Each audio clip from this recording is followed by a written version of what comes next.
अस्सलाम वालेकुम एवरीवन। तो कैसे हैं आप सब लोग? होपफुली आप सब खैरियत से होंगे। तो आज मैंने देगी कोरमा ट्राई किया और मैंने सोचा कि मैं इसकी रेसिपी आप लोगों के साथ भी शेयर कर लूँ।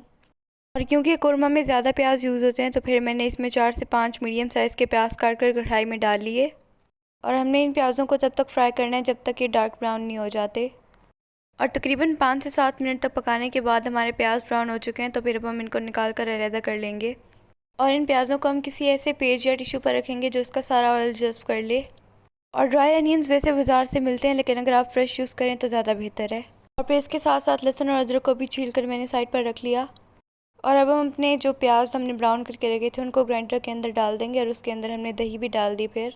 और मैंने इसमें तकरीबन 1 पाव दही यूज़ की है। इसके बाद फिर मैंने इसमें 1 गिलास पानी ऐड कर लिया और जो लहसुन और अदरक हमने अभी काट कर रखे थे तो उनको भी हम इसी में शामिल कर देंगे। और अब इन तमाम चीज़ों को ग्राइंडर में डालने के बाद हम इनको ग्राइंड कर लेंगे। और हम इनको तब तक ग्राइंड करेंगे जब तक इनका पेस्ट ना बन जाए। और ये पेस्ट कुछ इस तरह का होता है। तो इस पेस्ट को फिर हम कढ़ाई में ऐड कर देंगे और इससे पहले हमने ऑयल नहीं डालना, हमने सीधा ये पेस्ट ही अपनी कढ़ाई में ऐड कर देना है। तो फिर इसको थोड़ा सा मिक्स करने के बाद फिर मैंने इसमें दालचीनी भी ऐड कर ली। और फिर उसके बाद मैंने इसमें तकरीबन 10 से 12 साबित काली मिर्च भी ऐड कर ली। उसके बाद इसमें कुछ लौंग और साबित ज़ीरा भी मैंने इसमें ऐड कर लिया। और फिर इसके बाद मैंने इसमें तकरीबन 2 से 3 बे लीव्स भी ऐड कर दिए। और ये तमाम चीज़ें ऐड करने के बाद फिर मैंने इसमें तकरीबन 1.5 गिलास पानी भी ऐड कर दिया। और फिर हम इसको तकरीबन 8 से 10 मिनट तक मीडियम फ्लेम पर पकाएंगे। इसके बाद फिर मैंने इसमें 3 से 4 इलायची भी ऐड कर दी। तो इसका जो बैटर है वो कुछ इस तरह से बन जाएगा। तो इसके बाद अभी इसमें हमने और भी स्पाइसेस ऐड करने हैं। उसमें फिर मैंने खुश्क धनिया जो है वो पीस कर ऐड कर दिए। और ये ऐड करने के बाद फिर मैंने इसमें 1 टेबलस्पून नमक भी ऐड कर दिया। और आप अपने टेस्ट के मुताबिक इसमें नमक ऐड कर सकते हैं। इसके बाद फिर मैंने इसमें 2 टेबलस्पून कश्मीरी लाल मिर्च ऐड कर ली और 1.5 टेबलस्पून जो है हल्दी भी ऐड कर ली। और बस इसके बाद हमने और कोई स्पाइसेस ऐड नहीं करने, तो इन स्पाइसेस को ही हम अच्छे तरीके से मिक्स कर लेंगे। और आज मेरे मेहमान आ रहे थे तो फिर मैंने इसमें 2 किलो चिकन यूज़ किया। और आपकी मर्ज़ी, आप इसमें जितना भी चिकन यूज़ करें तो आप उसके मुताबिक ही अपनी ग्रेवी बनाएंगे। और पहले जब मैं ये कोरमा बनाती हूँ तो फिर मैं बाहर वाला मसाला यूज़ करती हूँ, लेकिन आज पहली दफ़ा मैंने तकरीबन तमाम घर के स्पाइसेस ही यूज़ किए हैं।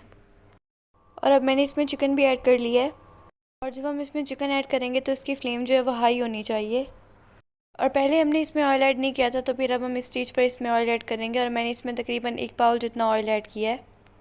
और मैंने इसमें वही ऑयल यूज़ किया जिसमें हमने प्याज़ों को ब्राउन किया था। और इसको मिक्स करने के बाद फिर हम इसको लो फ्लेम पर तकरीबन 10 से 15 मिनट तक पकाएंगे।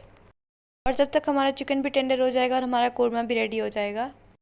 और तकरीबन 10 से 15 मिनट के बाद मैंने देखा तो हमारा जो कोरमा है वो भी रेडी हो चुका था। तो फिर मैंने इसमें हरा धनिया और हरी मिर्चें भी ऐड कर ली। और मैंने जितनी भी रेसिपीज़ देखी हैं तो उसमें हरा धनिया वो लोग नहीं डालते इसमें, लेकिन मुझे पर्सनली हरा धनिया कोरमा या कढ़ाई में पसंद है, क्योंकि इससे जो कढ़ाई का या कोरमा का टेस्ट होता है वो इन्हेंस हो जाता है। और अब आप देख सकते हैं कि इसमें ग्रेवी कितनी ज़्यादा बनी है, क्योंकि हम अक्सर कढ़ाइयों में देखते हैं तो उनमें ग्रेवी नहीं होती, लेकिन इसमें हमने चूँकि प्याज़ों को ग्राइंड किया था तो फिर कितनी दानेदार ग्रेवी बनी हुई है। और आज मैंने पहली दफ़ा घर की स्पाइसेस से इस रेसिपी को तैयार किया था, तो ये उस हिसाब से काफ़ी अच्छी बनी हुई थी। जब हम घर के स्पाइसेस यूज़ करते हैं तो फिर हमारी मर्ज़ी होती है कि हम उनमें स्पाइसेस की जितनी भी क्वांटिटी यूज़ करें, लेकिन जब हम बाहर का मसाला यूज़ करते हैं तो फिर वो एक स्पेसिफिक क्वांटिटी होती है और फिर हम बाउंड होते हैं कि हमने अब यहीं ऐड करना है।